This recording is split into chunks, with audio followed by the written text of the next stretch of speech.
Now the panel is complete and Mirjana turned off her phone.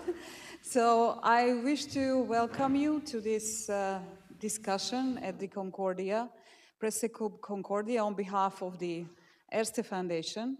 The ERSTE Foundation is partnering with Presse Club Concordia on the series of, and with FUME on the series of very timely discussions. And probably some of you already participated to some of them or most of them. I also wish to welcome those who are following our discussion online. I am very much looking forward to this. I also want to say that I want to welcome you as a kind of a failed change maker who was part of a similar process 25 years ago in Serbia, together with Jelena and some others, part of the student movement. And for me, it's kind of also emotional to follow and watch what's going on in Serbia now. And that is why I very much look forward to discuss, as it is defined, you know, the state of the art, the current developments, the achieved results, the impact, but also the perspectives. I am kind of, because we are having discussions, of course, constantly around these developments in Serbia, in different circles. I must say that I am very happy also from the perspective of someone who organized together with some other colleagues who are here in the room 2 years ago at the European Forum Albach, a discussion which was titled Hip Hope, New Perspectives for the Western Balkans or New Ideas for the Western Balkans, where we were desperately searching for any positive spark which could emerge anywhere in the region to move some positive developments forward. And it was a very disappointing discussion. It was a very good discussion, but very disappointing discussion, where we couldn't identify anything, what could pop up anywhere in the Western Balkans, what could provoke some major positive developments. And when this started happening in Serbia, I said, well, you know, this is a proof how you can really not predict some things, and especially because this discussion was based on a workshop where we were gathering the Gen Z, and we were trying to figure out how this generation looks at democracy and how they imagine getting engaged and how they imagine being part of democratic processes and how they look at democracy at all. And we were quite puzzled and, I must say, challenged by the discussions we had, and we couldn't see this coming. And now I say, you know, this is something what has major importance if we look around what's going on in Europe, but also globally. I think this, what is happening in Serbia, what it demonstrates now as a power, as a message, is globally important. So therefore, I'm very happy to give the floor to this very interesting and distinguished panel. Thank you for coming.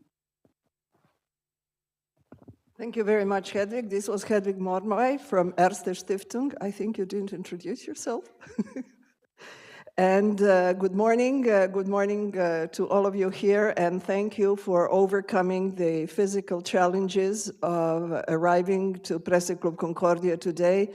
Just to tell to our audience online, President Zelensky is visiting Vienna, and here in downtown Vienna, where the Presse Club Concordia is located, it is all blocked. So we did the impossible, and we still have the audience. So thank you for coming.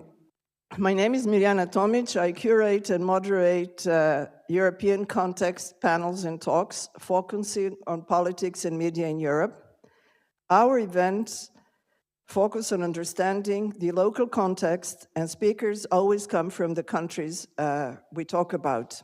Today, I'm happy to announce the panel Student Protest in Serbia, Impact, Challenges, and Perspectives with two student activists, Luka and Ivona. They will introduce themselves a bit later. And two professors. Luka is from Novi Sad. This is about 80 kilometers north of Belgrade. Ivona is from Belgrade. And two professors, Jelena Cloud from the University of Novi Sad and Slobodan Markovic from the University in Belgrade. These professors support or study the protests. The format is simple. I shall converse with our speakers for an hour and then open floor and screen for questions. My colleague Melita Šunjić will moderate the online questions.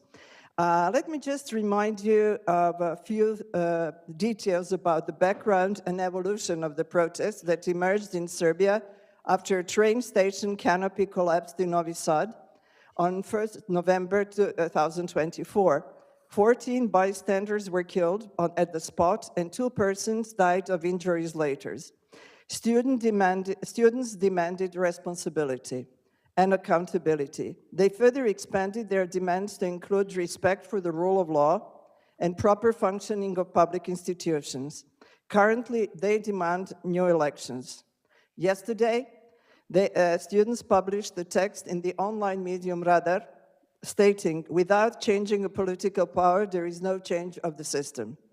In other words, at the beginning of the protest 7 months ago, they were very reticent towards politics, and now they realize that without elections and politics, it is very difficult to implement any change.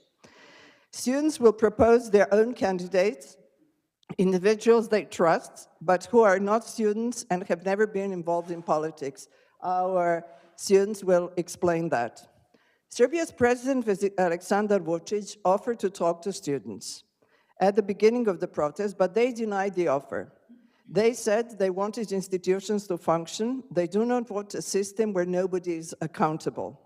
That hurt him very much because Serbian President Aleksandar Vučić has an almost permanent presence on pro-government TV stations. I think he has a daily show on most, so it hurt him that he was not accepted as the most important person in Serbia.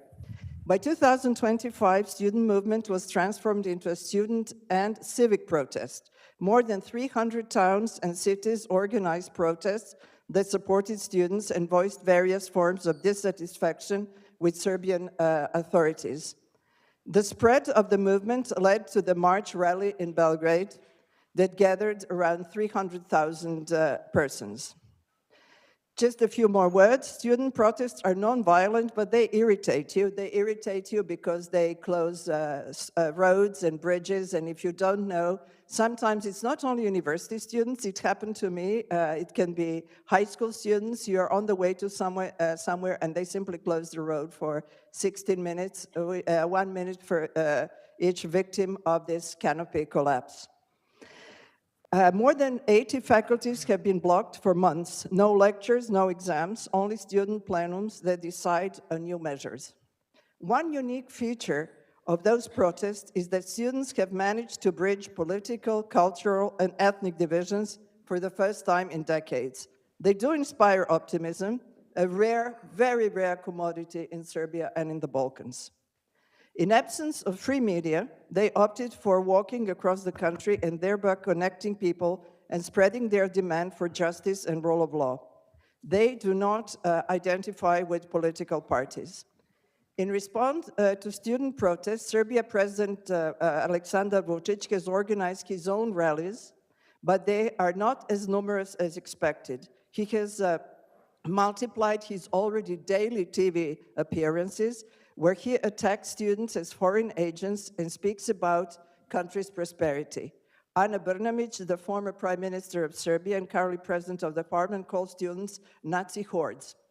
Downtown Belgrade, President Vučić set up a camp with white tents, very clean tents, and toy toilets that have become some sort of a symbol of his movement.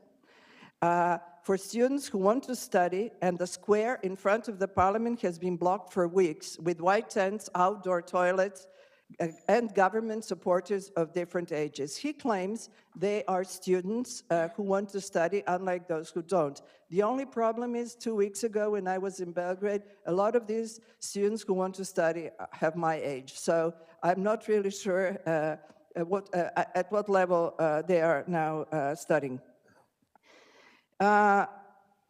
On 28th of June 2025, St. Vitus Day, national and religious holiday in Serbia, both sides announced rallies, the students and Aleksandar Vučić, and the pro-government students, those who want to study and who live in front of the government building in the park, they said they will start a hunger strike. Vučić hopes to formalize his new movement for people and state. Students supported by Vučić, as I said, claim they will start a hunger strike. So this is the context. Sorry if it was a bit too long, but just so I can save the students to explain details. Now, normally, I would be introducing all 4 speakers, but today I shall introduce only 2 speakers, and the students will introduce themselves. So let's start with Professor Slobodan Marković. He's a full professor of political and cultural anthropology and political history of Southeast Europe at the Faculty of Political Science, University of Belgrade. And he has been doing research of student plenum, and I won't go into details of his biography. It is on a website. He studied at the London School of Economics and in Belgrade, and he is also very active still with London School of Economics. Jelena Cloud, to my left, is associate professor at the Department of Media Studies, Faculty of Philosophy, University of Novi Sad. She has studied in Belgrade, and her main research interests involve media texts and audiences with a focus on political communication and digital environment. Now, Luka, introduce yourself. I should say, I did not choose the students who came. It was the plenum at their faculty who decided, because it is this deliberative democracy, basis demokratie. And Luka, why were you chosen? Introduce yourself, explain how you've been chosen, what is the procedure, and what has been your role since the beginning of the protest, since you have been very active. The word is yours. Well, thank you for having us here. Thank you for creating the space for conversation. And I'm here as a member of PR team, which is like internal structure basis that hides behind our movement, and which we talk maybe later a bit more about.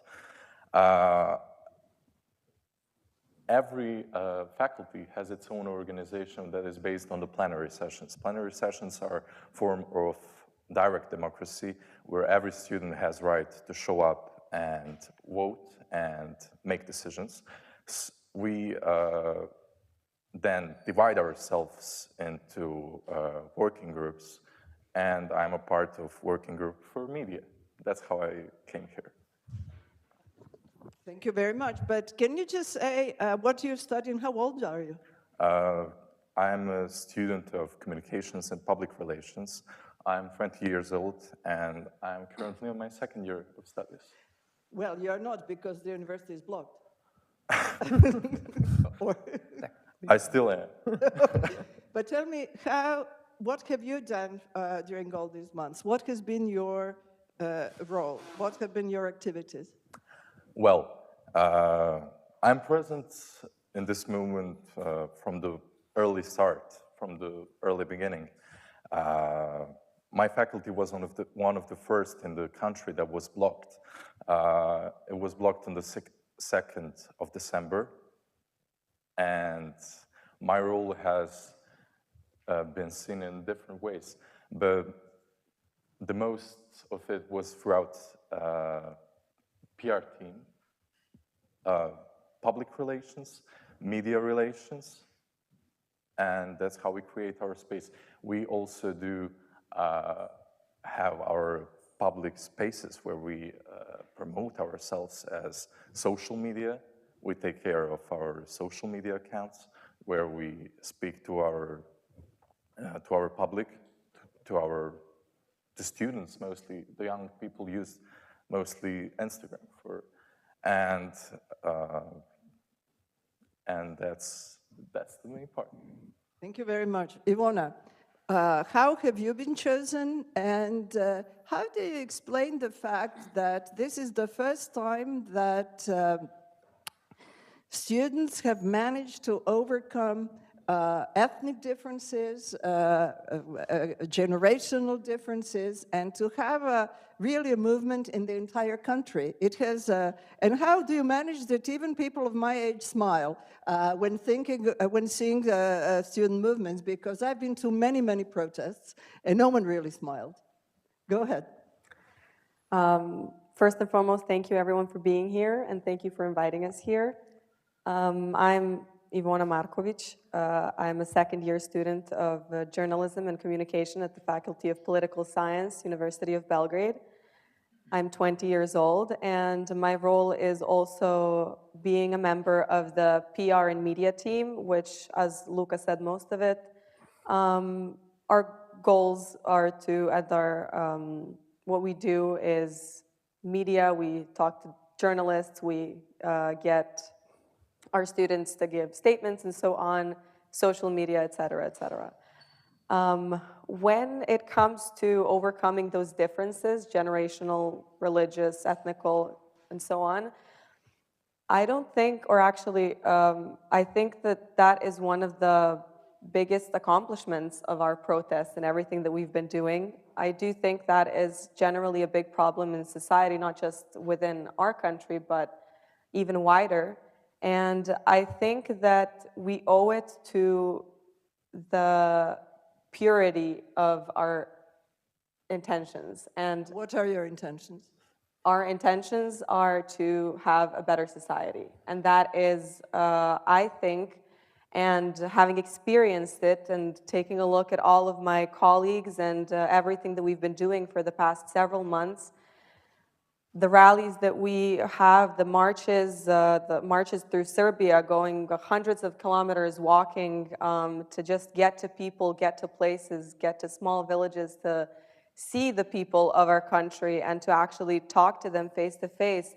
I think that the reason that people smile at protests is because they see us and they feel something. They feel that there might actually be a hope for change, which I think that speaking to people that are older generations or our parents, I think that a lot of them maybe have lost a little bit of the hope, having been in similar situations and having no real result at the end.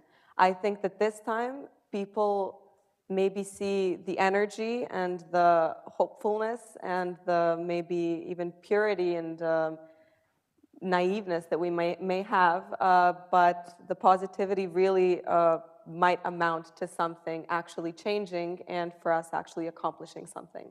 Thank you very much. Before I give the word to Professor Luca, what are these pure positive ideas that you transmit? Can you be more specific, please? Yes. The pure ideas are values that we all gather together about. And those are justice, dignity, responsibility, institutions functioning. Those are the very basic rule of law is based in those values, and that's something we gather together about. You will ask me about some political ideologies or some political intentions. Before I ask you, why don't you reply already? Yeah, that's what I'm about to do. This movement is such widespread movement. This is something that has never been seen in Serbia. This is a wide mass of people and who have different perspectives, who have different ideas, who have different ideologies, who believe in different things. But we all gather together about those main values. We all agree that we should live better, that we deserve better. That's one of the main propagandas that we managed to break through, and it's that we are taught that we do not deserve to live better, that we do not deserve a better society, that we do not deserve better life standards. Thank you. Jelena, I will start with you because from what I understand, the biggest repression has been in Novi Sad, not so much in Belgrade, or as well as in Belgrade. Could you describe the current situation, political and with students, and why you personally, as a professor, have supported the students? I will start with the second question, is why I personally support. I will rephrase the sentence that the Dean of the Faculty of Philosophy in Niš said when the students started blocking her institutions, and she said, "Where have you been? I've been waiting for you." And I think that for the most part, university professors were really waiting for hope, as Hedvig said, and you also mentioned. So professors immediately supported students. It is because of the values that they stood up for. And we do this different types of support. We can go back to this later. But currently, you're right. The situation in Novi Sad is quite intense. There have been a lot of arrests of my colleagues, professors, of students, and part of this repression, I would label it that way, comes from the institutions, from the police. But also, more worryingly, I would say, there are a group of thugs who are aligned with the ruling party, who are threatening students, and who are indeed attacking students who take part in the blockades. Just recently, we had another attack on the student at the University of Novi Sad, and this is now, I would say, a 10th or 11th attack of thugs that we had in Novi Sad. So I think that Novi Sad is this kind of a center of rebellion, pardon my Belgrade colleagues, but I think that the anger that is still felt in Novi Sad by the way this horrible tragedy has killed 16 people, you can come to Novi Sad and it might seem as a really peaceful city, but there is an anger behind this peacefulness, and I think that people are still demanding responsibility. And the response that we have from the authorities is to repress this anger. So do we know who was responsible for the fall of this canopy, for the collapse, or not? We still don't know. The process is ongoing. Most of the high-level people who are charged with this are released either in house detention or entirely. There are only 5 people who are in jail waiting for the trial to start, and among them are one of the professors at the University of Belgrade, and the other 4 are engineers, so people who were involved in reconstruction of the railway station, but we still need to see their role. High-level politicians, ministries, or people involved with signing of the contracts are not in jail. Just for those who do not know, this train station was renovated and inaugurated, and several days later, the canopy collapsed and killed 16 people who were just waiting for somebody there. Slobodan, you have been studying this movement and how students what motivates the students and how they make decisions. But also, I would like you to reflect on the fact that at the beginning, in Serbia, politics is a dirty word, but at the same time, you have to be into politics if you want to do something. Can you reflect on this current political situations, and what have you observed? Because students don't let professor in, but you were one of the privileged who listened to how they deliberate. Go ahead. Yes, first of all, thank you for this invitation to Press Club Concordia, to the ERSTE Stiftung as well, and for the opportunity to speak about the student and civic protest in Serbia. I personally conducted a survey and visited 12 different plenums, 12 different plenary sessions at the University of Belgrade and gave them questionnaires, so we had more than 500 students. And we actually knew what to expect because some parallel surveys were also done, but we did survey, my colleague and myself from the Faculty of Political Science, only we used the sample of those who participate actively, so who are actually at those sessions, and not of students in general. I should, however, say that by all the available data, 85 to 90% of students support the student movement. And this is basically the mutiny of the Zoomers. So it does not include only students, but also high school students who, by the way, some of them, because in Serbia you finish high school, gymnasium at the age of 19, and you can vote at the age of 18, so some of them are already voters, or are just about to become voters. So this is basically a mutiny of people of the age 16 to 30. I would agree with Hedvig fully. We didn't expect that anything would happen 2 years ago. I participated in another survey, and we misunderstood what, at that time, the millennials told us, because we asked them, do you participate in politics? And they said no. And do you participate in social change? And they said yes. And our question was how? And they said by clicking, by liking, by whatever, we change the world. And we did not understand that they really can change the world that way at that time, because of course the generation X is a little bit out of date. So essentially, when students kept repeating, we don't want to be involved with everyday politics, again, Generation X didn't understand what they were trying to tell us. That's my opinion, at least.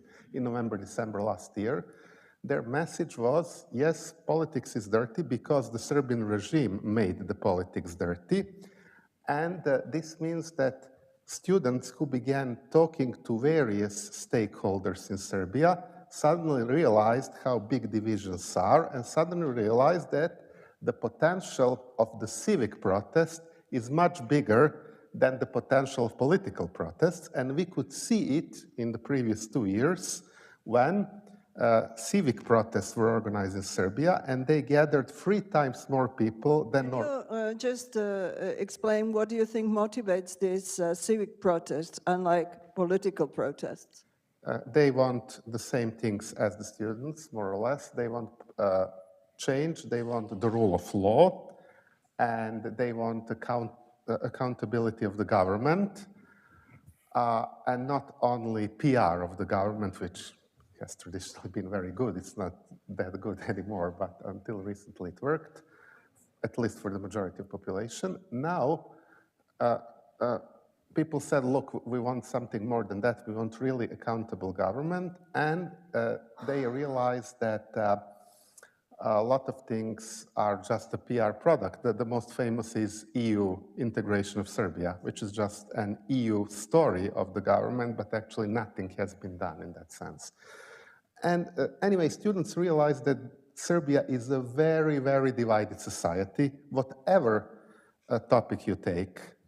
And basically, this is how the government operates. It uses those divisions. And if you operate along those divisions, you will immediately be packed by pro-government propaganda into clusters that they previously created. And those clusters have contexts. You will be a traitor or this or that or whatever. Just to give you an example, when the student movement began, the first reaction of the Serbian government was they are FSB agents, they are Russian agents. And that was repeated, and actually even Serbian diplomats were saying it to the EU. But then, suddenly meeting with Russian and Chinese officials, Serbian officials started to say, look, this is the color revolution. And it was transmitted to Brussels. And then, suddenly the Serbian government started accusing Western governments for participating in the color revolution. And as you know, as a journalist, the topic did not even have any coverage for the first 2 months. No one even knew it was going on, except few selected journalists. So then they realized, okay, this doesn't work. And then they suddenly changed. They said, no, they're not FSB agents, they're actually agents of the color revolution. So this is how this propaganda works. And when Now they say they're Nazis. now they're Nazis. And it is in front of the parliament. I just want to say there is a banner that they are Nazis. Yes, that's the latest. Before that, of course, MPs were called, opposition MPs were called fascists, and these are Nazis. So this is, so in that sense, if you look what the students were trying, they were trying to escape that. And just to go back to the original question, it's about politics. So the student realized we cannot deal this in ordinary way by aligning ourselves with already existing political parties. They don't have capacities to mobilize such a huge movement, but it was misunderstood. They are not opposing political fight. They are not opposing institutions. They actually want to rehabilitate, to exonerate institutions, but they realize that to mobilize people, you cannot do it in an ordinary way. And so essentially, when they say we want social change, that means we want political change, just they are using different dictionary. Can you explain very, very briefly the results of your research? What is, just very briefly. Well, very briefly, we asked them, some questions. We wanted to know what really motivated them, who are they identified with? Are they identified with the whole of the world, with Europe or whatever? So they are identified, about 35% of them with the whole world, about 51% with Europe, about 38%, not so much with Europe, but still to a certain degree, with the region, with the city. Then we asked them about some things about the media. I will skip that because that's my colleague is sociologist. On the main. Focus on the main motivation. So the main was, what is the most important reason to join the protest? And then we gave them open answers, so we needed to group it. So basically, most of the respondents said they decided to participate in protests because they fight against repression and violence. And in another survey conducted by Zoomer RS, already in December last year, they said that the thing they really oppose, students in general, not only those who participate in plenums, is violence. So they are really, that is something which is totally upsetting, something that my generation does not understand. We have become somehow resistant to violence. We witness too much of it, but they are very, very opposing it. Secondly, it is freedom of speech, media, and democracy. So basically, these two clusters are about 60% of all responses. Then about 20% is political dissatisfaction against the government. So basically, this is the major motivation. Thank you. Thank you. I would like to ask now about the organization of student organizations. Serbia is not a country known for being very organized. And student protests are extremely well organized. I have a hard time thinking that 20-year-olds can do it all on their own. How do you organize? Who helps you with messages? Who helps you with organization? And who helps with funds? Will you please start, Ivona? Well, first of all, it's something, when it comes to our organization, I don't think you should underestimate us, because a lot of people have before these protests, and look what we've done so far. But it's something that really came to us spontaneously. So in Belgrade, the first university that actually went, or the first faculty that went into blockades was the Faculty of Dramatic Arts. And after them, everyone just kind of followed. We all talked to Excuse me, explain what means went into blockade so that everyone understands. So that means that we have no lectures, we have no exams, no midterms, we halt our education, we are on our faculties, we sleep on our faculties, we eat there, we basically have been living there for the past 7 months. No lectures, no ongoing education, and so on. So when we decided to go into blockade, I know for my faculty it was the December 3rd of 2024. It was a long discussion. It was a full room of students. It was sharing thoughts, opinions on how everything is looking, how we're feeling, what's going on around us, the violence that has been happening and that has been done to our colleagues from the Faculty of Dramatic Arts. They were beaten up. The anger that we felt, the hopelessness,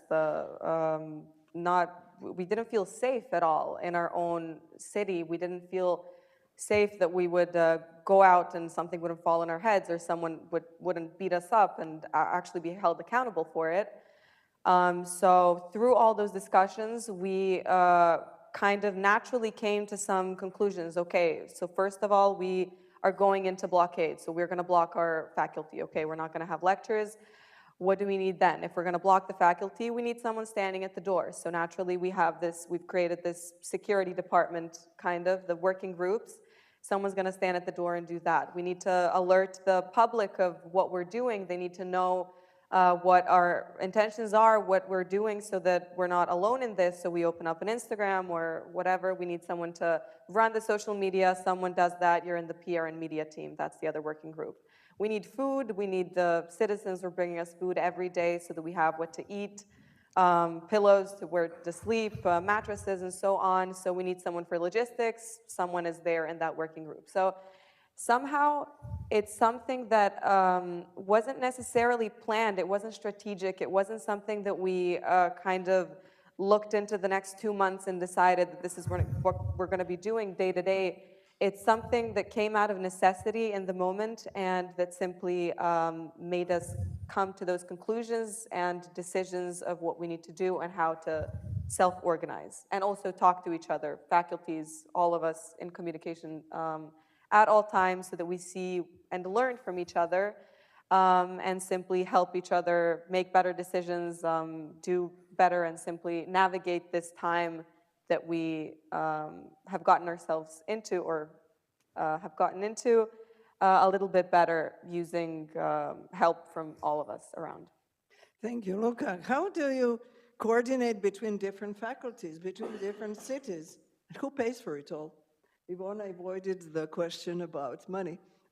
Yes, no problem. So basically, as we do have all the working groups, we have working group for communication with other faculties. We have a pretty good connection, and for that one, maybe we do not need.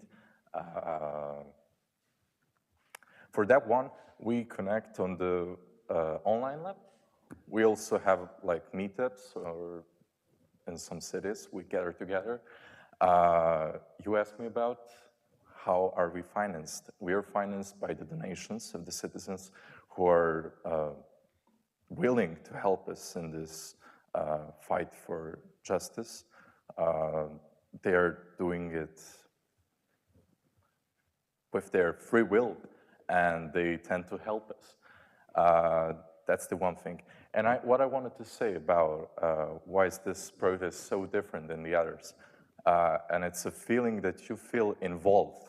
You feel like your voice matters. You feel like you can make decisions. You feel like you can make an impact, and that's the main difference. It's not like the previous protests where you show up and you don't know like what's going to happen.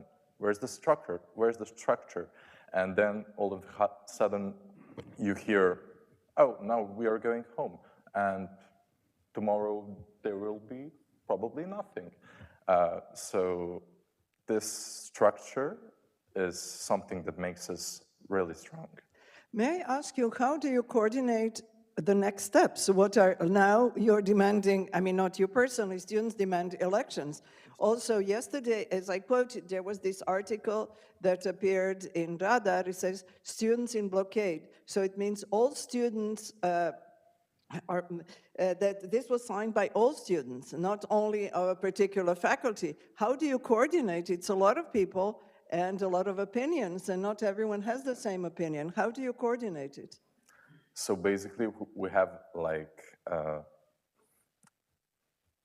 like functioning body between us that, as I said, connects other universities together. Demand for early parliamentary elections is a demand of all students in Serbia who are in the blockade. It was that was agreed on all plenary sessions across the Serbia. We organize ourselves now. We are thinking about the future steps. The first step that we have came through was mobilization. We called people to the streets. We called people to mobilize themselves, to organize themselves. Now we are taking that organization to another, like, higher level, and we are getting ready every day for elections and to make and to start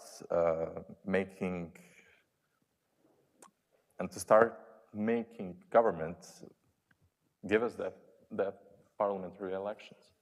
Thank you. Before I ask the professor, Ivona, when we met in Belgrade, you told me a very nice story, a positive story, of how you prepared students in the provinces for Christmas to talk to their relatives who had different opinions. Could you explain what you did? Yes. Well, as I mentioned, I'm in the PR and media sector of our entire organization, and we knew that when Christmas, because Christmas time really is a very, very big holiday in Serbia, and a lot of our students that were from different parts and areas of Serbia, I know from Belgrade at least, they were going back back to their homes for the holidays, and we knew that our town would be a little less filled with students because they're all going home. But we thought that at that time we should actually utilize all of that, and having all of these, all of our colleagues going around our country, and we decided to give them some tasks. So all of them had some flyers. We made a little plan. We thought, okay, we're going to use this time while everyone goes back to their hometowns, to their villages, to wherever they're from.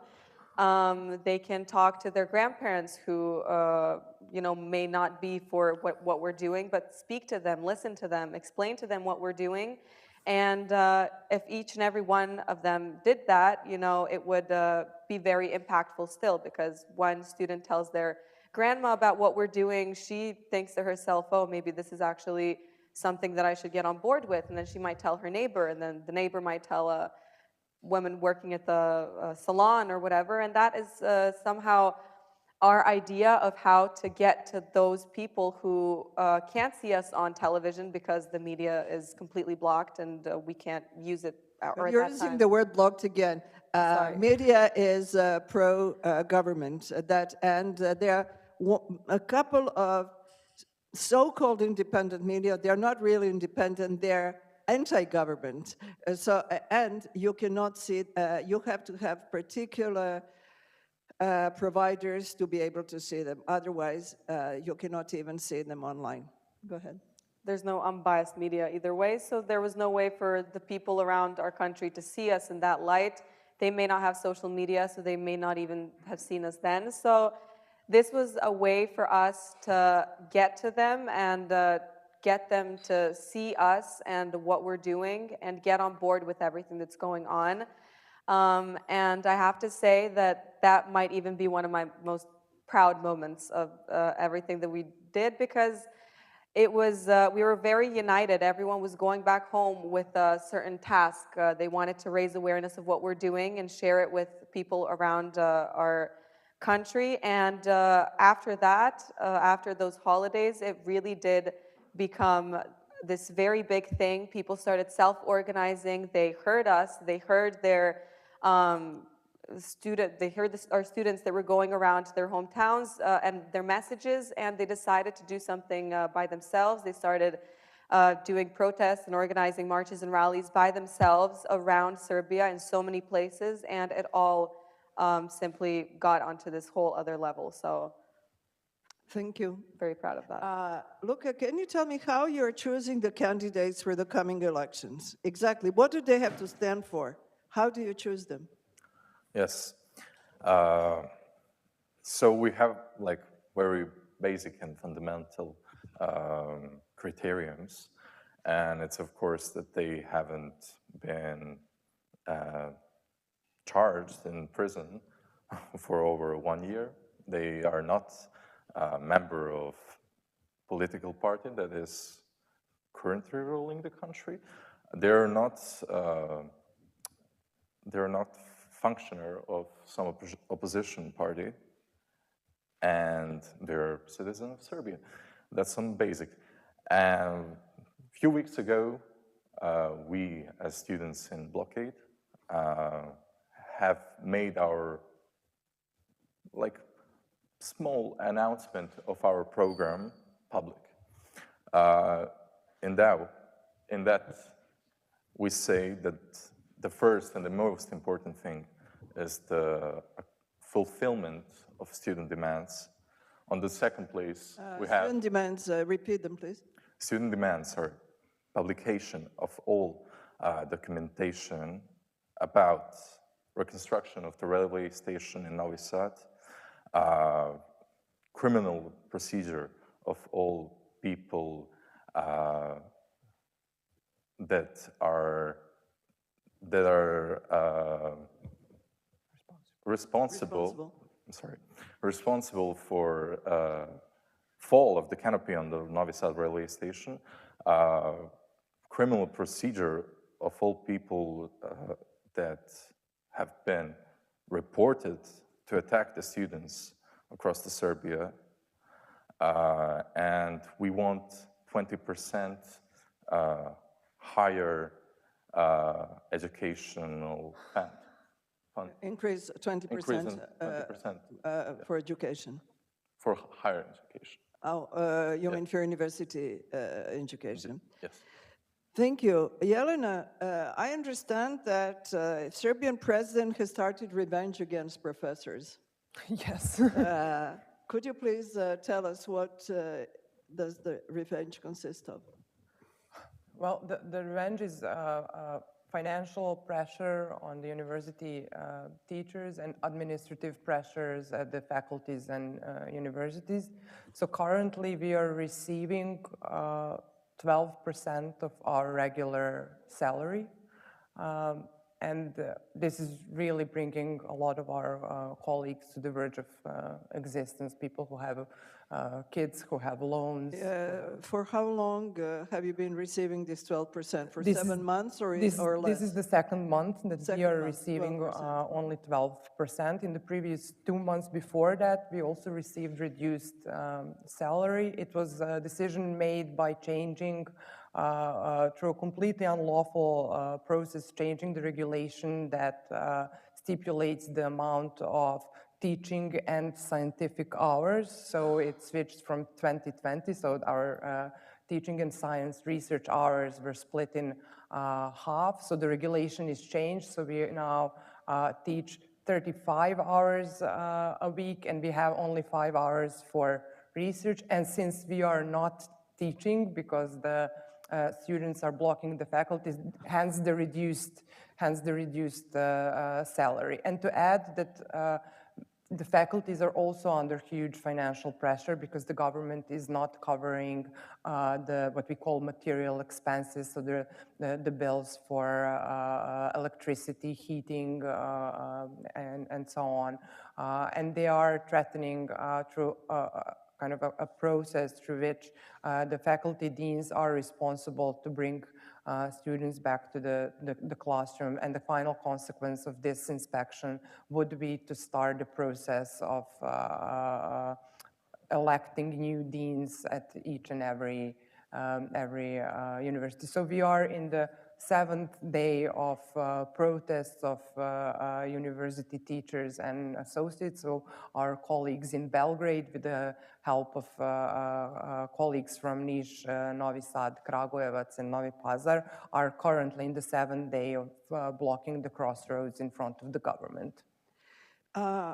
I have heard from some friends in Belgrade who are university professors, they suspect that the government plans to close some faculties.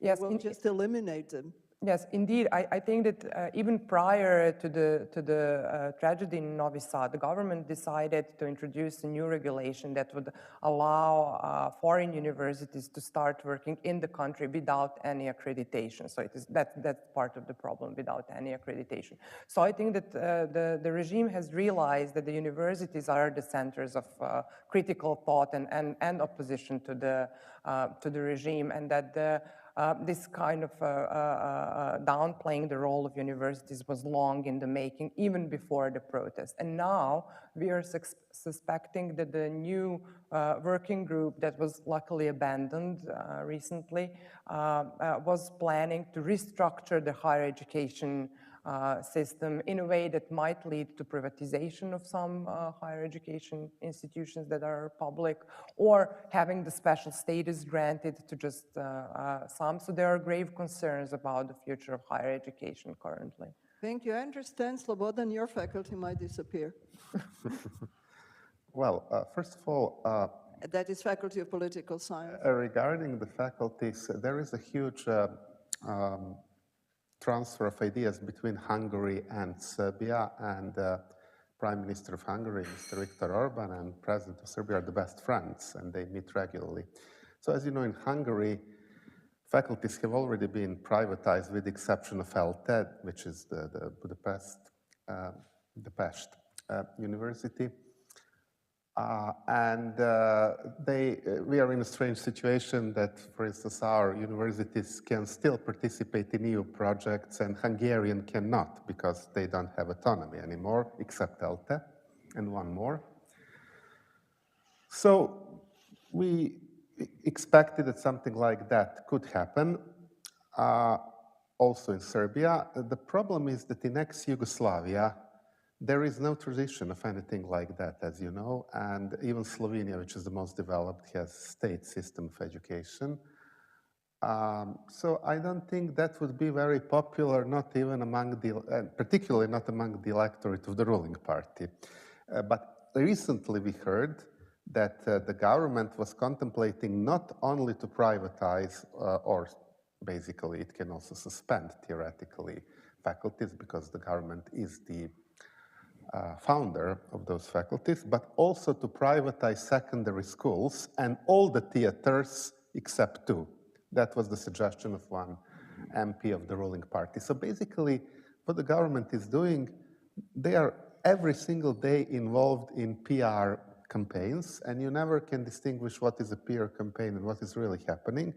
The fact that the new prime minister is politically totally unknown person, but a very prominent university professor of the Faculty of Medicine, actually does not suggest that they will start closing the faculties, but there are, the government is particularly upset with certain faculties, Faculty of Dramatic Arts, Faculty of Philosophy, Faculty of Political Science, etc.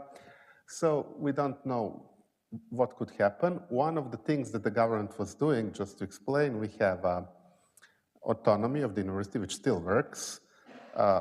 We, members of the faculty members, select the dean, but then the dean is confirmed by the council of the faculty, in which the government has certain number of, but minority of total numbers, and they even accepted this fourth demand. And within this fourth demand, they also accepted to reduce for one member their participation in it. And this is now a bizarre situation, just to understand. In Serbia, everything is hybrid, so everything is at the same time. You can have openly lesbian prime minister during whose tenure Belgrade Europride is banned in Belgrade, for instance. So also here you have the government met the fourth demand, And after meeting the fourth demand, which includes increase of everything, we lost 87.5% of salaries immediately after that. So how to comment it? And this is what accountability is about, that you cannot really trust. You know, the government, even when it enacts something very positive like this, you don't know if it's going to happen or not within next 2 weeks. Thank you very much. Just a few more minutes, and please prepare your questions. I want to ask two things. One thing is, what do you expect on the 28th? Because there will be, the government is calling for rallies, and the students are calling for rallies, and the government, pro-government students say in advance, we expect that they will come and beat us up. So how will you address that? That's one question. And the second question is, you go to, the elections have not been called, but once there are elections, and if you do not win, what do you do then? Luca. Yes. First of all, I will answer the first question. Pro-government students that exist, yes. They're so-called in Serbian, and Serbia, that's probably the most popular word now, and it's chaci. I have to explain what that means, otherwise. In Serbian and in Balkan languages, to say student, but not university student, high school student, the word is đaci, a DJ.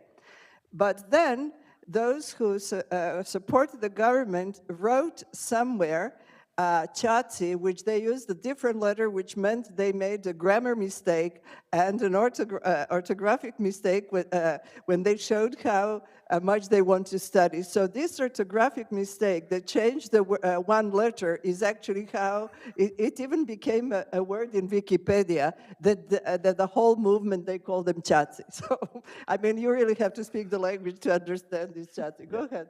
That's like the real social phenomenon. And the whole thing about that is just propaganda. They're used to grab attention away from important things, from some important things that maybe that government doesn't want to be in the center, doesn't want everyone to know. For example, when the university teachers got 12% of their wage, there were some scandals with them. They're always there to make people frustrated and to lose their focus from the real things that matter. Yes, but let's focus. They say there will be violence. How will you organize to show people in Serbia there won't be violence? There won't be violence. There won't be violence because we have dignity, first of all.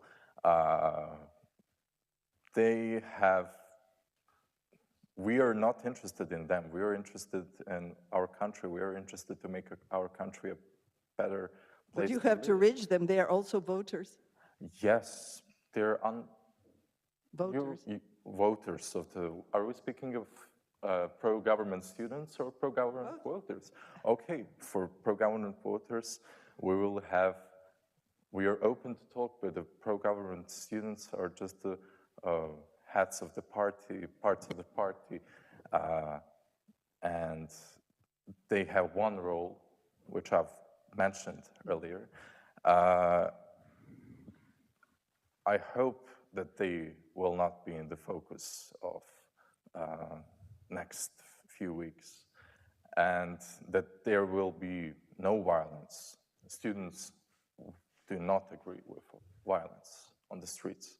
Thank you. And what if you don't win the elections? What will happen to the student movement then? If we won. If you don't win. If we don't win.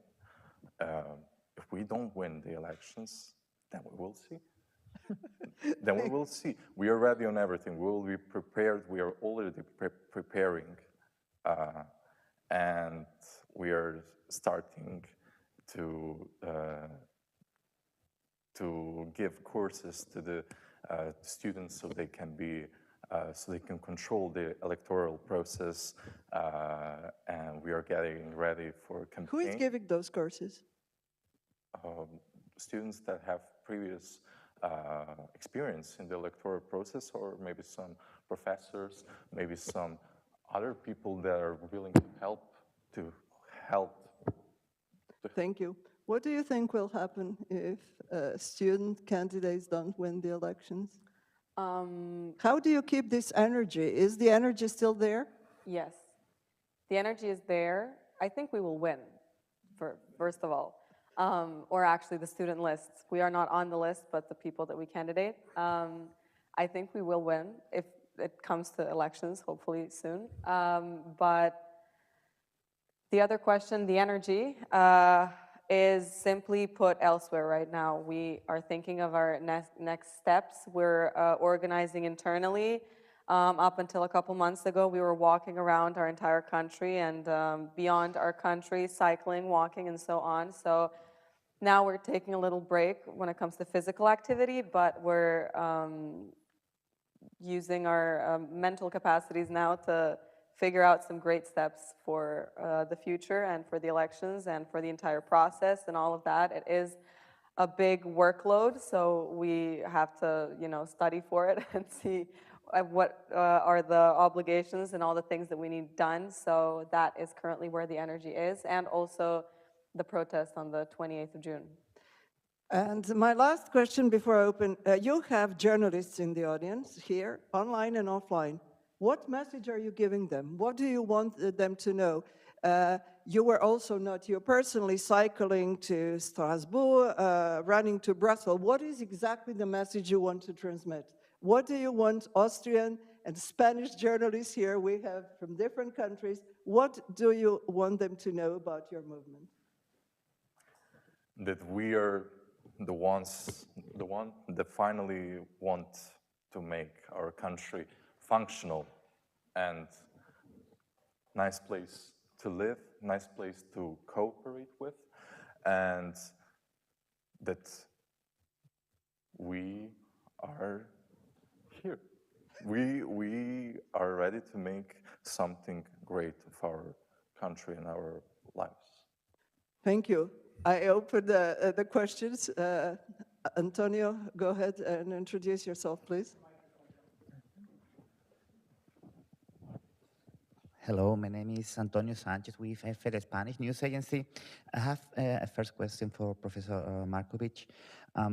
It has been mentioned that the President or Prime Minister before that, Vučić, has faced and stand many waves of protest. The last one before this was after the school shooting in 2023, and in the snap election, he won with 46% of the popular vote. So is there any credible way to measure how these current protests are eroding the electoral base of Vučić? Because we all know that the urban, well-educated, liberal layers of society were voting against Vučić before this protest, but we don't know if the students are winning the minds or the hearts of new voters. For you two, Ivona and Luca, would you say that your voice matters, that you are trying to convey your message to people beyond these liberal urban layers? You say that you have been trying to convince your own families, to explain your own families what's going on. Do you have the feeling that this is working? And related to this, are there been many family crises because of this? I mean, students that are having problems home because their parents are more conservative pro-Vučić, and they really do not understand what you are doing? Thank you. Will you start? First of all, you can consult articles in the Financial Times, because their journalists came into possession of certain polls that the government had, and they revealed that actually there is a deteriorating percentage in terms of the support of, decreasing percentage in terms of support of the government.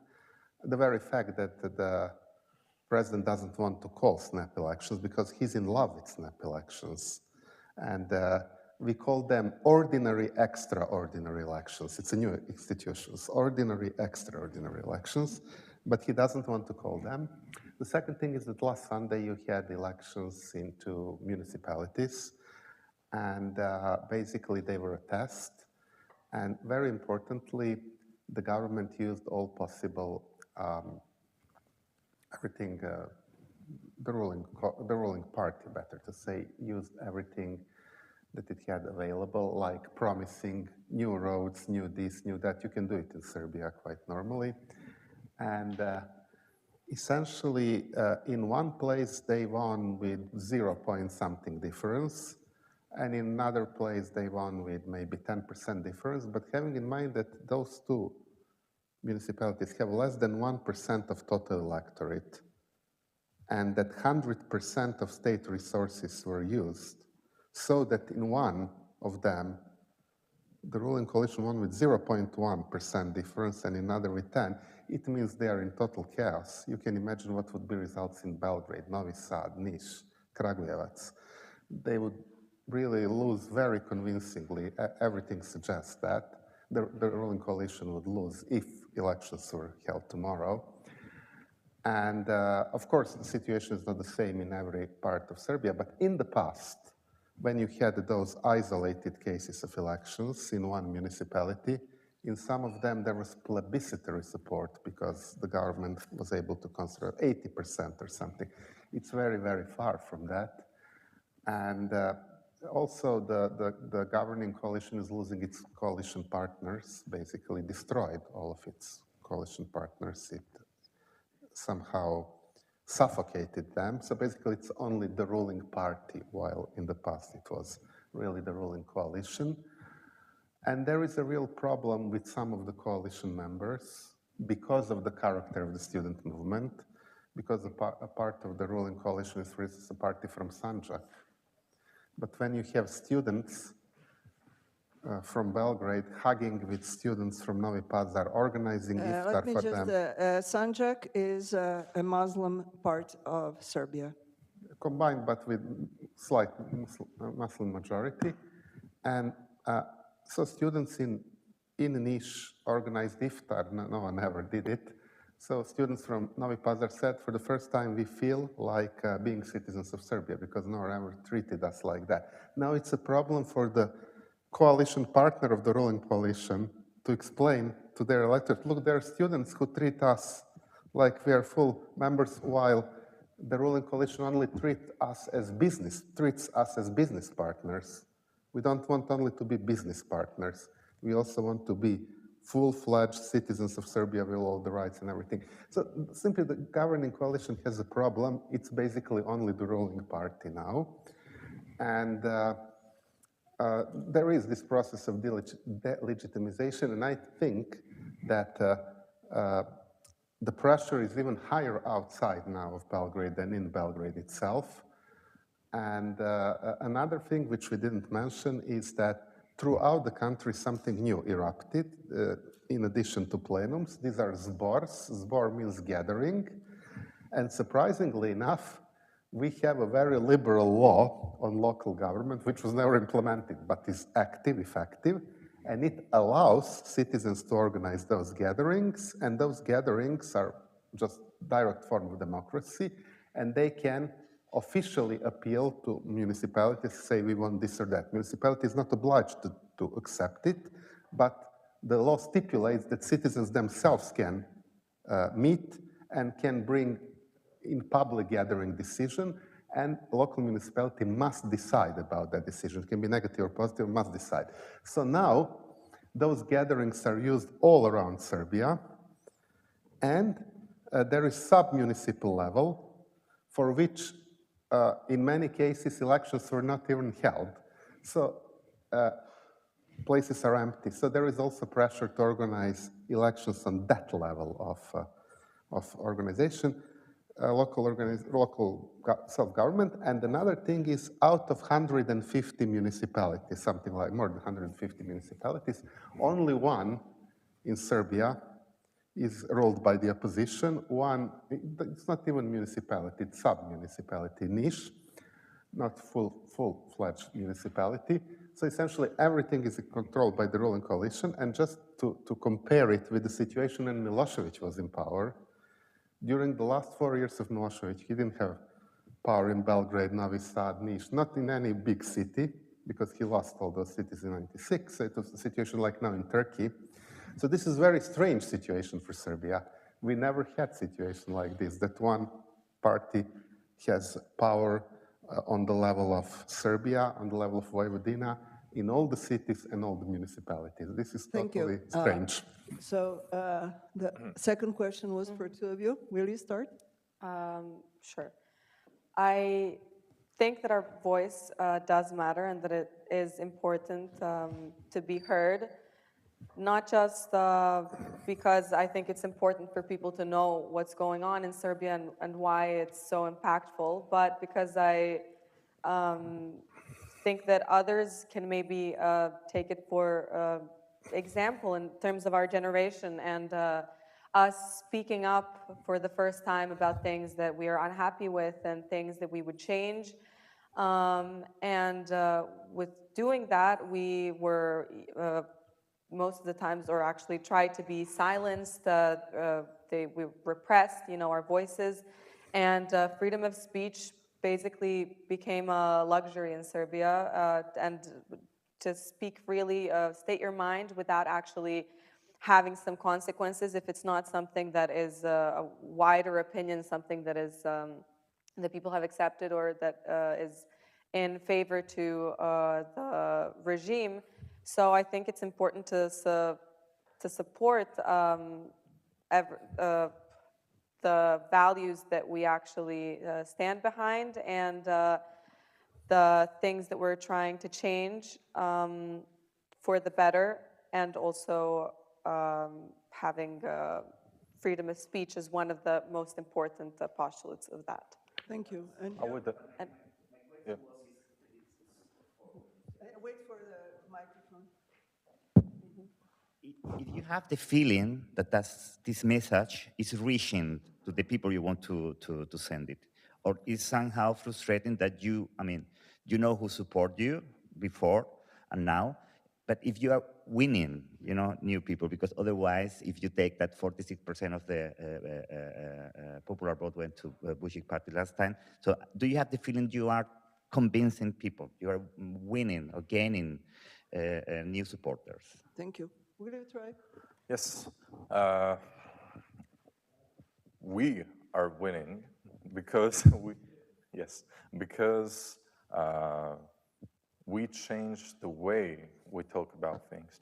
But are you reaching new people, those who didn't think like you before? Yes, definitely. That shows on the results of the last elections, about which Professor was speaking in Kosjerić and Zaječar, where the percentage of people who voted was over 80%, 85% people voted. And there was only 1% of the difference between the opposition and the ruling party. That's a change. In that place, the opposition had maybe like less than 10% of the vote on the last election, 10% of the vote. That's the definite change.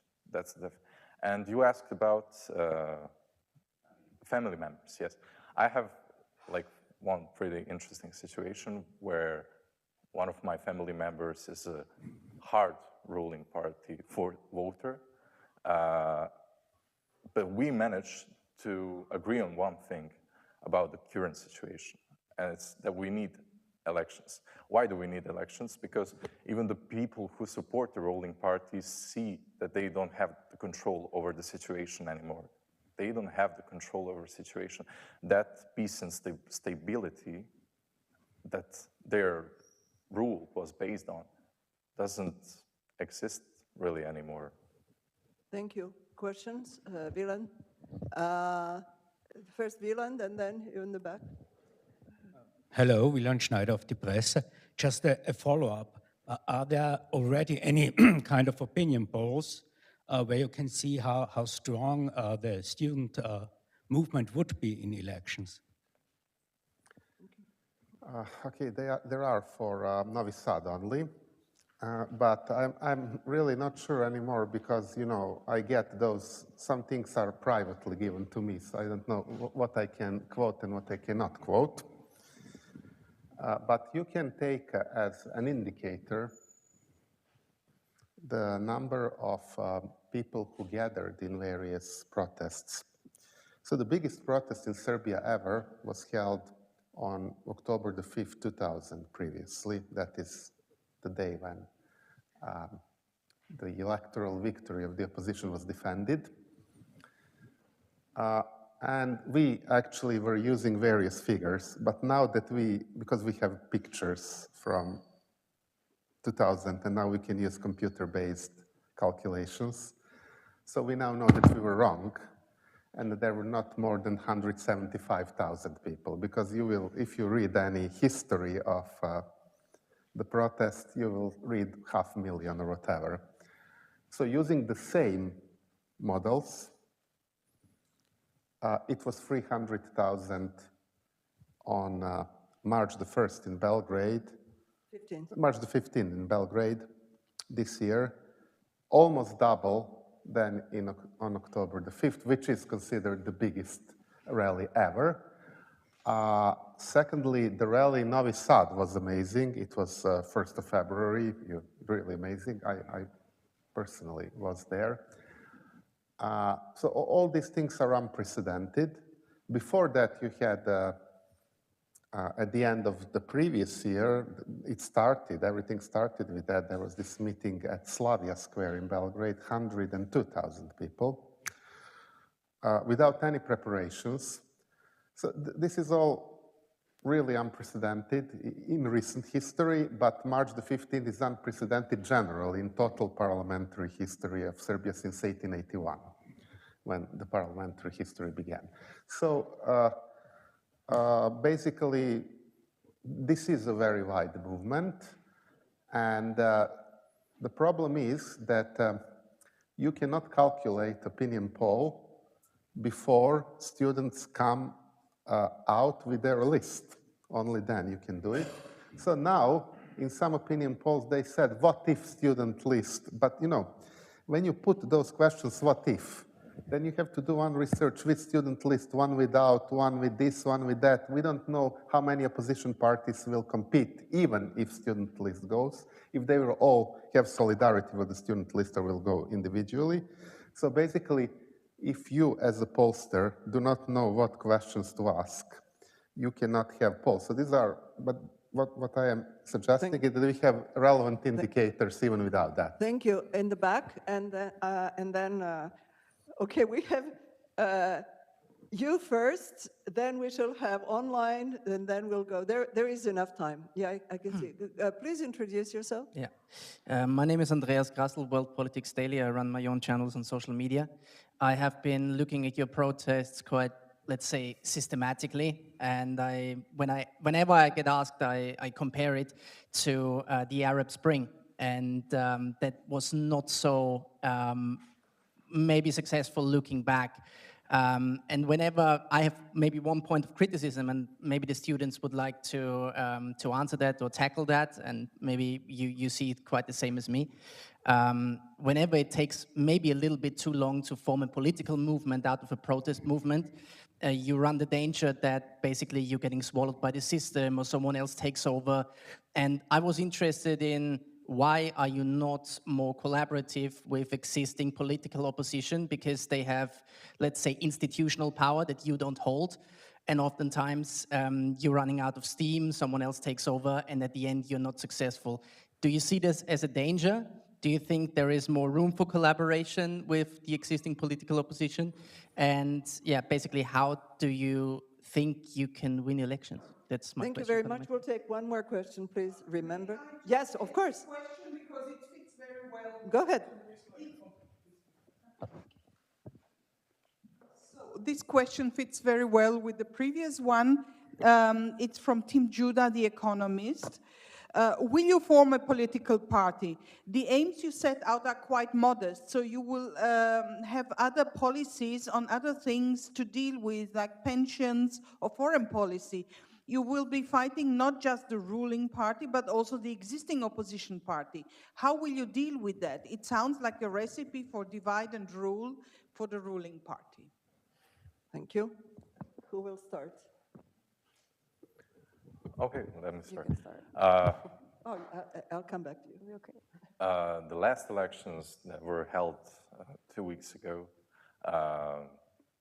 on those elections, students in one place supported the opposition list.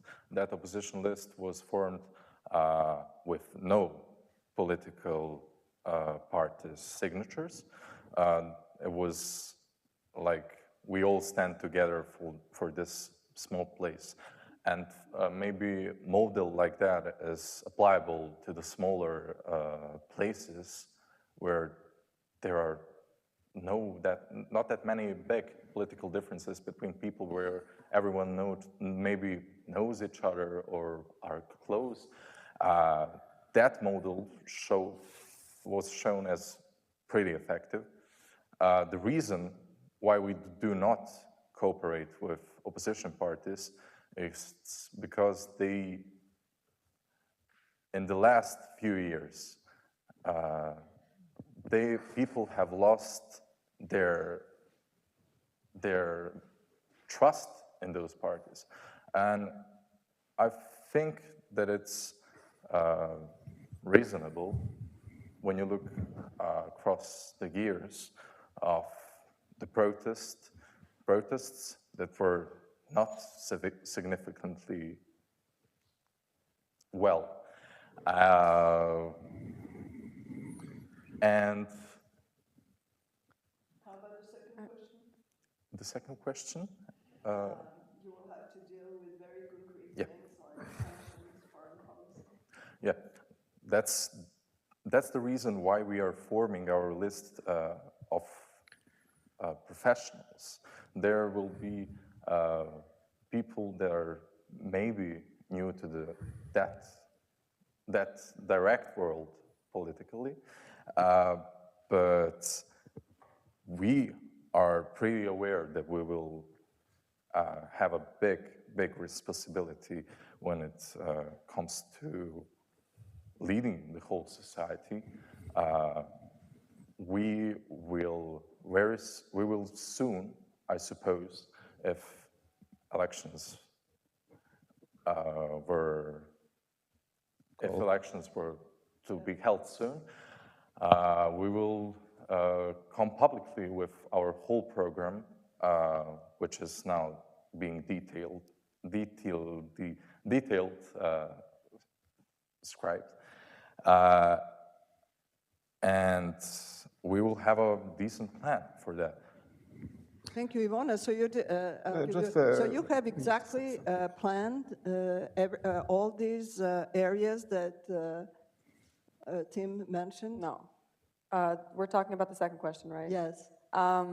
Well, when it comes to that, as Luca mentioned, we do have people on the list that are definitely capable of solving things and issues that are going to be upcoming. But I have to stress the fact that this entire list of people are there to set a sort of foundation and to set some rules and to set some principles and core values that, not even core values, but to follow the rule of law and to set that precedent, because we don't have a foundation right now. So all of these terms and topics, and even going into more detail about some other ones, I think it's not very relevant at this point, because we don't have the luxury of discussing those issues and going into detail about them when we don't have a foundation to actually uphold all the other topics that might be relevant and upcoming and important in other sectors. So I think that is going to be the main focus. So will students at STIMAS form a political party, do you think, or not? I don't think personally, but I cannot speak to the fact, because... Thank you. Slobodan, you wanted Well, to add? we take something as assumed, and I don't think everyone understands this. The idea of the student list is not to have a 4-year government. It is to have a temporary government, which will be about 18 months. It hasn't been yet defined totally, so they are still discussing it. But that government needs to prepare all the conditions so that in the future there would be fair and free elections. So that's number one. Number two, about Arab Spring. I don't think it's comparable because in Serbia you had actually democratic polity for 12 years and in other countries of the Western Balkans. So basically what you have in the Western Balkans, not only in Serbia, is something that we called today the third wave of autocratization. And the third wave of autocratization is defined not by the destruction of the institutions. All the institutions are there, but by making them totally senseless. So all the institutions are there, and actually some of them even work. Actually, courts actually work surprisingly well. So there are even some positive surprises. But so essentially, if you have those institutions, it is much easier to reactivate them than to build them out of scratches. And even more bizarre, even the ruling party ruled, because Serbia didn't lose the status of a democratic polity immediately after the previous government fell in 2012. Serbia lost this status in 2018. So even the current government ruled for several years in a democratic polity. So students do not ask for anything impossible. They ask for something that was there, that even some elements of the current government were part of that. And this is important, this is regionally important, because the third wave of autocratization is a regional phenomenon, and even more than regional, because as you know, it had impact. Hungary is there, Poland also oscillates. Fortunately, Romania defended its democracy, but was not very far from losing it. So this is very important for the region. It's not only about Serbia. Thank you. Now, you please, in white sweater, and then we'll take 2 questions and introduce Thank you yourself, very please. much. My name is Tada. I'm a student of journalism and communication at University of Vienna. Thank you for being here and talking about this topic. I was wondering, just talking about Balkan states and generally corruption that is present, also generally in the world, but I was just wondering, in your student list that you would have for elections, upcoming elections, what are your plans? Do you have any plans of how you would prevent any possible corruptive behavior in your own student list that would run in the elections? Thank you. Please go ahead. There.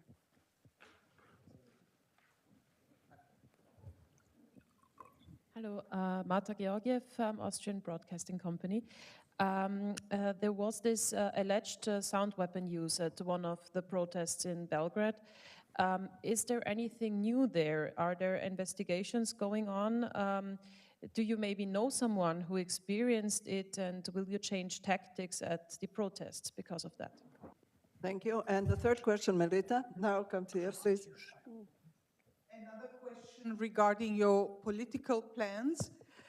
Since one of the merits of the student movements is exactly not being a political party and being very basic democratic with changing functions and rotating positions, I'm just making it a bit shorter, is now the question, if you, wouldn't it be against your own principles to make the movement as a whole and make the movement as a whole lose its credibility if you go into the election process as a kind of party? And this question was posed by Ricardo Alexandre from TSF Radio News in Portugal. Thank you. So you see there are people from all over Europe listening.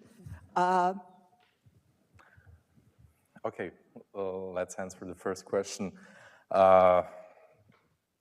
As I've said, we haven't yet made our program public, but we do plan change of different laws.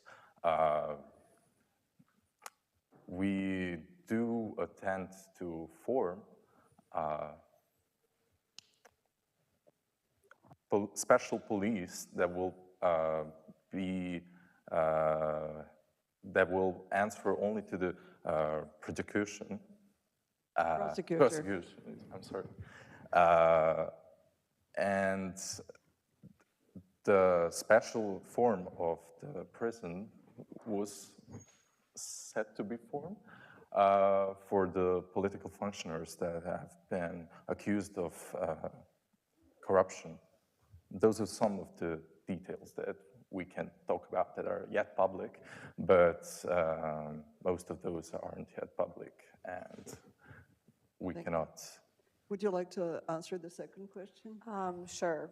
Regarding the so-called or alleged sound weapon, I have to say that it took quite some time, again, on our initiative, and I know that a lot of citizens that were there at the time and in the place where it happened and where they were kind of blown to the two sides of the streets and experienced that. I know that a lot of them actually appealed to various legal institutions when it comes to that, to actually have something done about that and to have an investigation go on.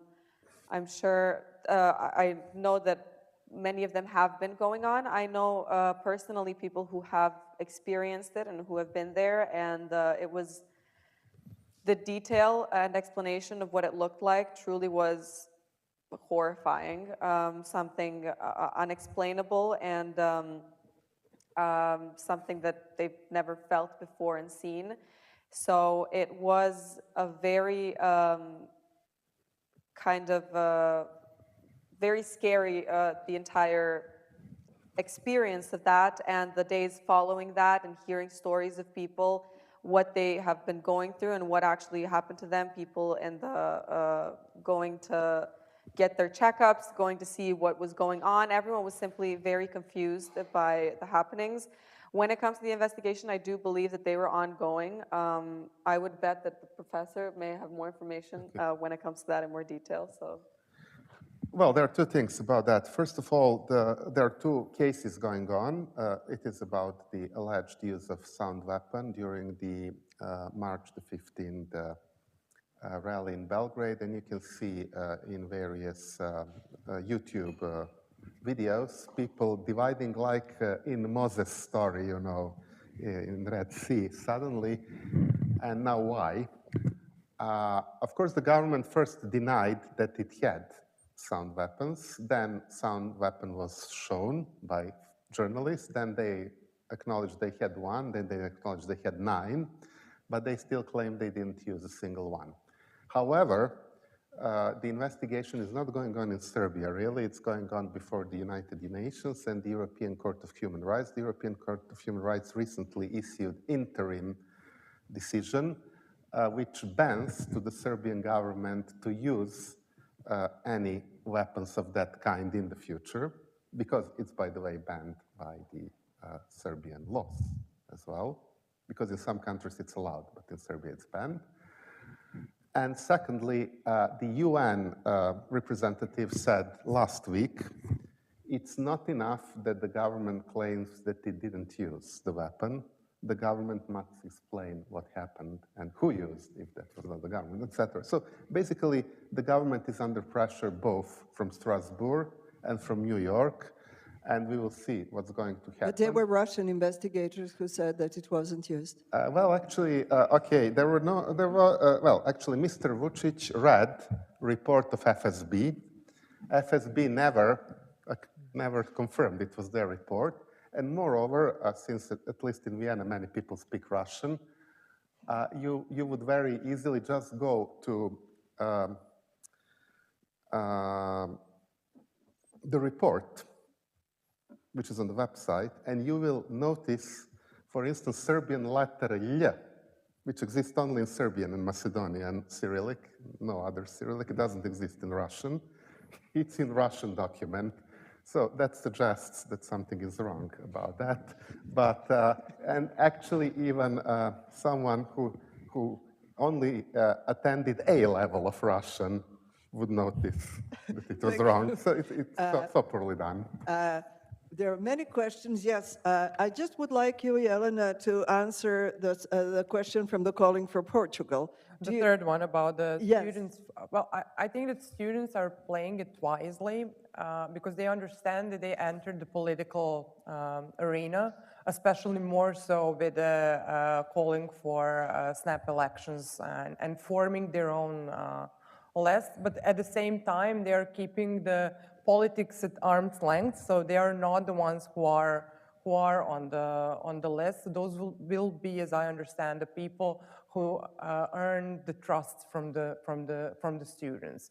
But I think that this very position will leave students as providing sort of a check on what is happening afterwards, because students will not be direct participants of the new parliamentary group. Hopefully they will enter the parliament and form the government. So I understand that the students will stay there to be a monitoring factor. So they will stay to be active citizens demanding the things that they already demanded, that is the rule of law. So this is how they will prevent, I think there was a question also, a corruption among their own ranks. So they will be there to control, to raise alert, to do what they've been doing so well in the past year. So I think that they are playing it wisely in sort of, entering the politics, but still keeping their role as an observer, as someone who will raise awareness and react when necessary. Thank you. Please go ahead and introduce yourself. Okay, yes, thank you. My name is Paul Fuchsiger. I'm with the Computer Science Department, a few blocks away from here, University of Vienna. And first of all, let me say and I think many of my colleagues here are very, very inspired what happens.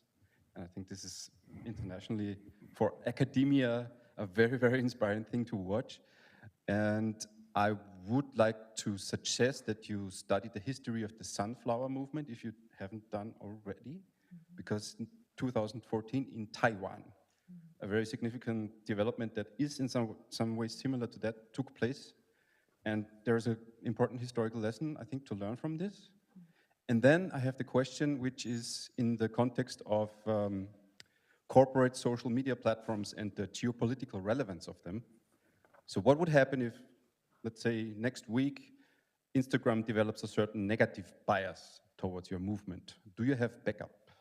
Thank you very much. Excellent question. Milica, please. Okay, there was one follow-up question by Tim Judah from The Economist, which has already, in a way, been answered by or addressed by Professor Kleut. He says, how can you participate in elections without a party? How does that work?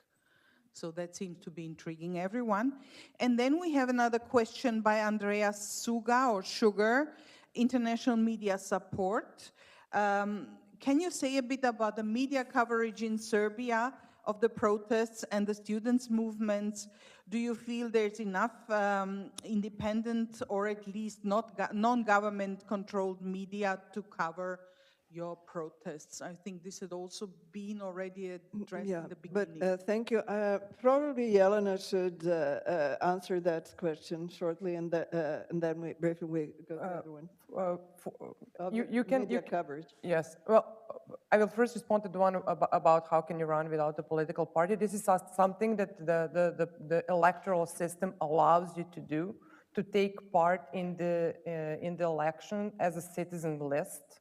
So you can indeed take part in, and many political actors have done so. And forming the political party would not only push students more deeper into political arena, but this is also burdensome and expensive process. So I think for them to run as a citizen list would be a wiser choice. I don't know which options are they considering, but this is this is a possibility. Regarding the media, obviously quite a lot of most influential media are captured by the government, and it's important for students to use both social media and well, anti-government media, because the scope of small independent newsroom is very, very limited. But I think that students have been wisely using social media channels, also through what Slobodan has mentioned, through these gatherings like Citizens Zbor, groups of citizens who are now on this huge Viber group. So the lines of information flow have changed from the television as the key source of political information in Serbia to these smaller groups that share all the announcements from the students, calls for assistance, and various different things among the citizens themselves. Thank you. And who would like to reply? What if the bias changes on Instagram? Well, do you have a plan B? I'd like to say something just shortly about it. I myself am not too informed on the topic, but since I am in the PR team, that we have talked and discussed about this months ago, the possible dangers of having such a big platform and how it can be maybe, you know, taken or misused and so on. But I have to say that we have some tech geniuses and students that really are into computer science and everything that goes on over there. I'm not very informed myself, but I know that they have certain strategies and plans that they have listed out way back, and I'm sure that they're still on top of their everything they're doing regarding that. So I don't think it's a problem. Would you and like there is always a thing that we've done in the past, and it's marching through Serbia, marching from the home to home, from the street to the street, from the market to the market, talking to the people, expanding their views, and that's an old-fashioned way that always works the best, and we've shown that in the past. Thank you. Any other questions? Go ahead. Hello, I'm from the Chefredaktion, journalist, and I have the question. I know the European Union sees Alexander Vučić often as like a stabilizer on the Balkans. Do you feel supported by the European Union, by these protests? Who would like to reply? Okay. Do we feel supported? I can personally say that I do not feel supported. I can say that many of my colleagues share that feeling.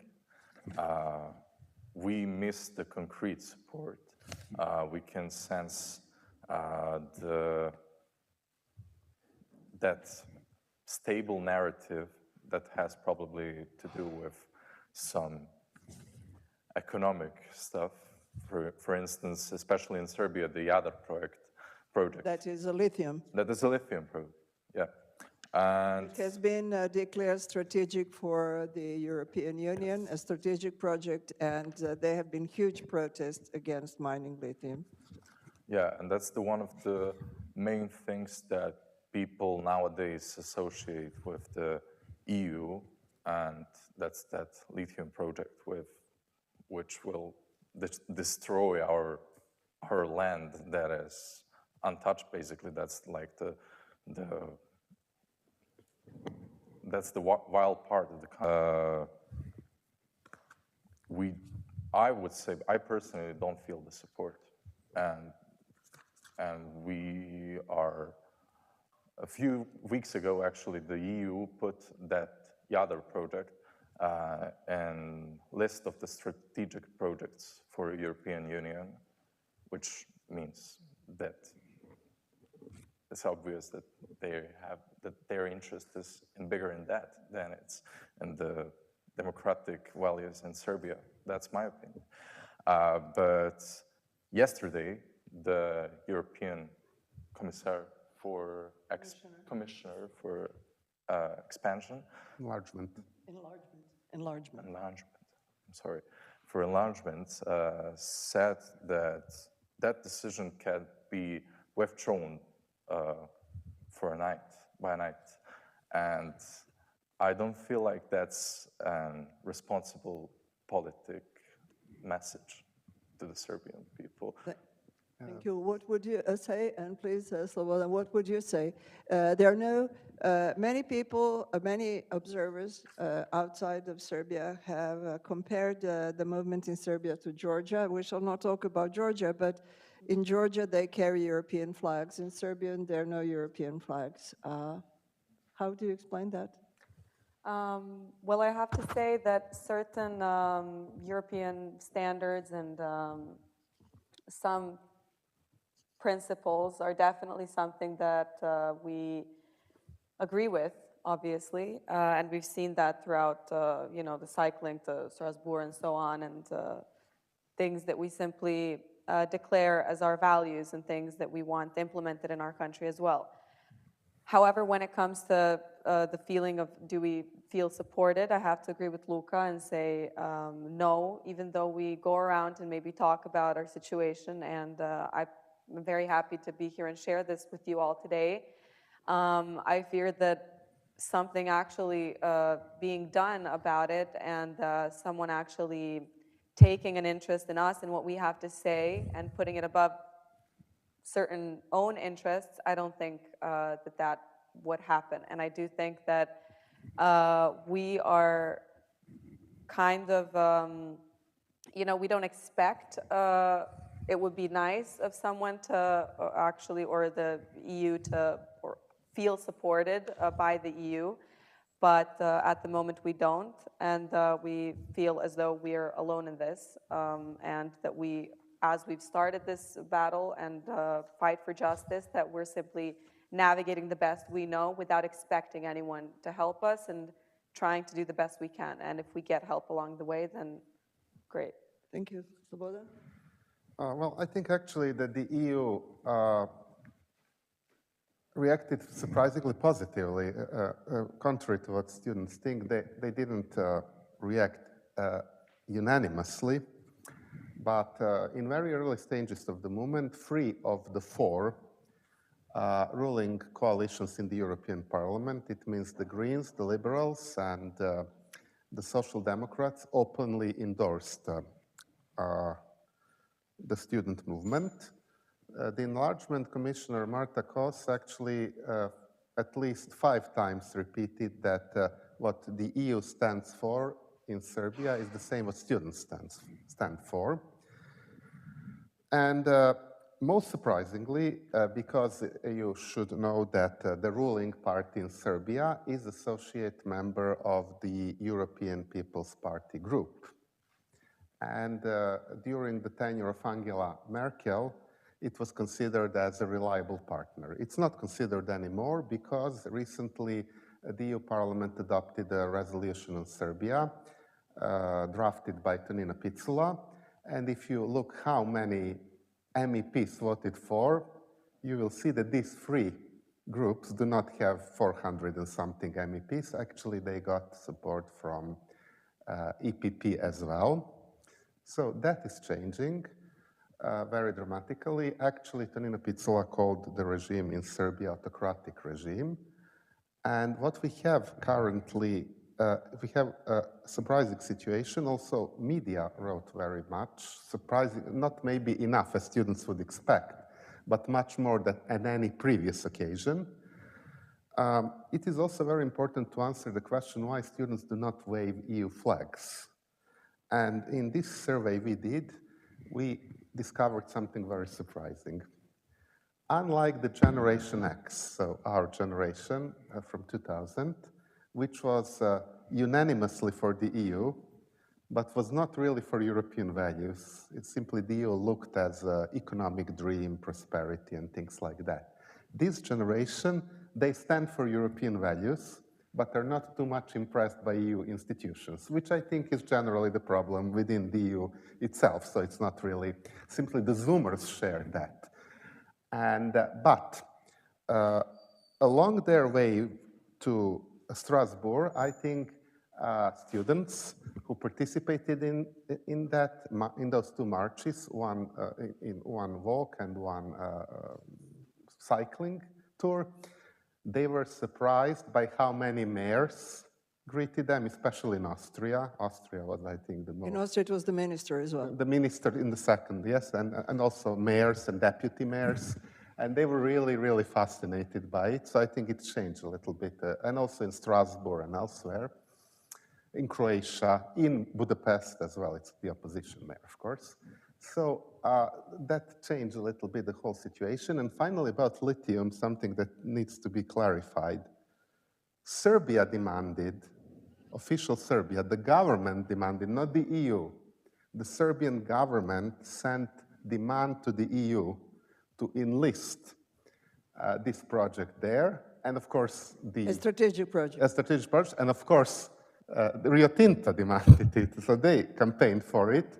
The EU reluctantly accepted it. But what I noticed, especially from the Austrian press, by the way, the Austrian press should be credited for raising the awareness in Europe about how that democracy is more important than exploitation of lithium, and also Swiss press as well. So I would like to say that because it's important to acknowledge it. So these things have also changed, and so in a way, those of us who deal with the EU, we are surprised with the level of reaction. Because Serbia was not really taken as the most important topic. And this idea that Vučić is a stabilizer, it's an old idea, which was actually promoted by Angela Merkel. It's not really anymore. No European official would say it officially anymore. And stabilitocracy has become a very negative word in all democratic theories and everything else. Everyone realizes that it's not really the best possible solution for the region, and everyone realizes that stabilitocracy spill over very easily. Thank you. Melita, please. Yes. Yes, I have, first of all, a thank you from Judy Dempsey, who says this was a very interesting and insightful discussion, but she also adds a question that in concrete terms, what should the EU do? The record in Georgia is very disappointing. Rhetoric from the EU Parliament and commissioners is so rhetorical, okay. What would you like the EU to do in concrete terms? Thank you. And we have a question in the back. Please go ahead. Vesna Knežević, RTS. So your answer, Professor Marković, was pretty apologetic. And my question would be, as a journalist and personally, I'm a great admirer of the EU, and I would like to see Serbia yesterday in the EU. And I'm very concerned, actually, with your movement having no European EU flags. It really concerns me, it really bothers me. Does it mean that when you have 100% support from the EU, then you will have some EU flags? Thank you. These are sort of close questions. Who would like to start? Please. Yes.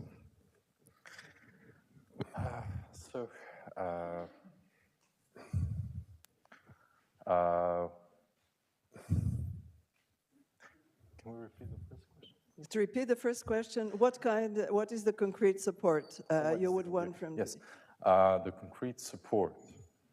I think that we are maybe not in the best position to discuss about what if. It's not what if. What would you like? What type of support? We would like concrete messages. We would like concrete acknowledgement of... You mean verbal? Verbal. Both verbal and maybe even something Money. Legal. Oh, okay. No, no, please. That shows the understanding of the situation in Serbia, because the way the EU acts towards the Serbia and acts with Serbian government is deeply deeply deeply non-understandable for Serbian people. It's a little bit absurd because we see everyday situations in which government acts like they are not the one that takes the responsibility for the situation and the society. And then we see those officials sitting with each other and making the most normal conversation. We've seen. So if I understand correctly, what you're saying is that you don't like how the EU officials interact with the current government. Yes. Okay. If that's the. I may add, I think that we have learned from the past that what students really don't like is hypocrisy and dishonesty.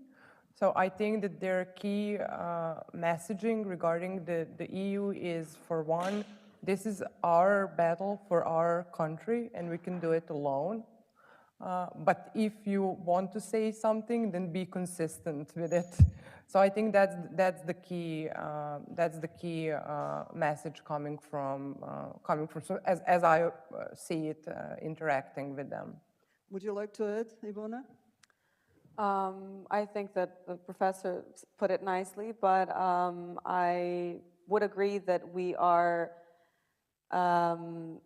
have been in this alone for. Yes, but what you have said that before. Yes. What exactly would you like to see? And then there was a question from the back. When do you think you will have some position towards the EU? When it comes to something concrete, I don't think that I'm in a position to state something, what can be done. I think that everything that we're doing has been open to the public for the past 7 months, and if anyone knows in what way they can help us, it is people who are at those positions and who understand the situation and everything that's going on. So I don't think that I would be in a position to actually say what I think should be done. And when it comes to the flags at our movements, I think that the most important thing for us is to have our Serbian national flag there, and that is something that without a doubt we have every time. I do have to say that when it comes to the European flag, in correlation with what we just talked about, I think there is a certain trust in ourselves and our people, and that is what we have at our movements, and that is what we show at our movements. And why we don't have something else, I can only say or have my opinion is that we don't trust it enough to have it be shown, or maybe our students simply don't have enough faith to show it out there, have it at our movements, and probably just not faithful enough in those. Thank you. Okay, I can give you, by the way, for the first time ever, because I will present the results for the first time. Shortly, we have 2 minutes. Yeah.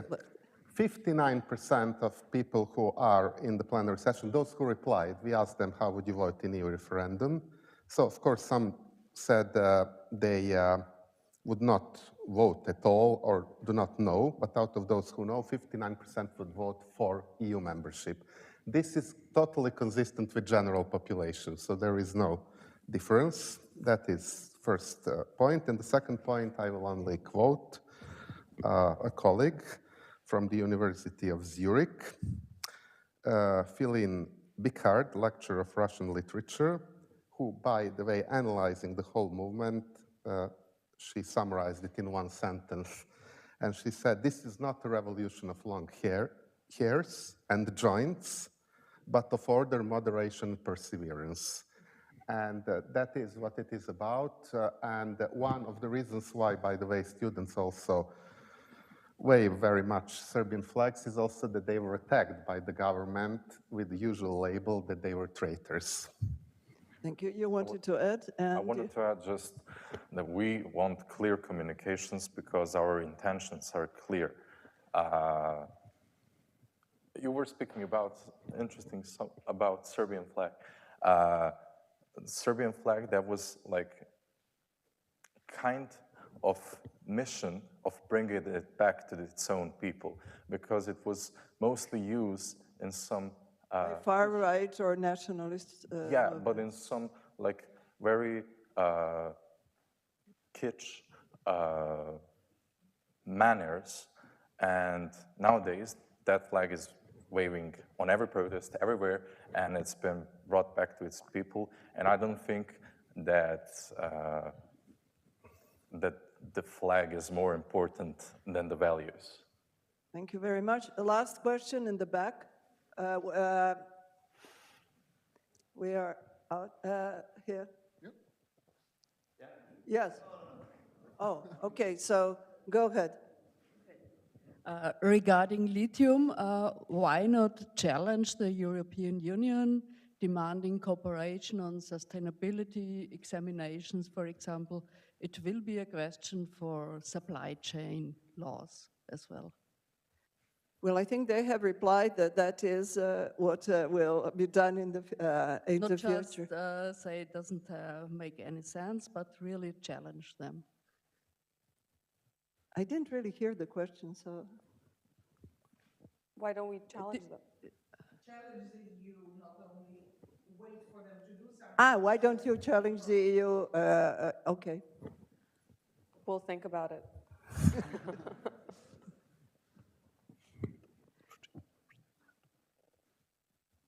Well, I think it's a fair response. I think that you fall into a similar trap that we in Serbia constantly are doing, expecting so much of the students. They have already done so much, and then with every new issue, like a new policy, we are like, oh, students should come up with an answer. I don't think we should be doing that. I think that they made their stance on lithium quite clear. They wanted been drawn from the list of strategic projects. So I think that's fair enough to leave them with that and let them do the other things within the country. Well, I want to close with an anecdote. 2 or 3 weeks ago when I was in Belgrade, I attended a panel discussion on media in Serbia, and it was really bleak. There was a journalist speaking, it was really bleak. And then when an elderly lady, even older than me, stood up and said, I'm sick and tired of listening to these negative views. Why don't you just support the students because they smile and they offer something positive? In that name, and for the perseverance, please an applause, and thank you very much.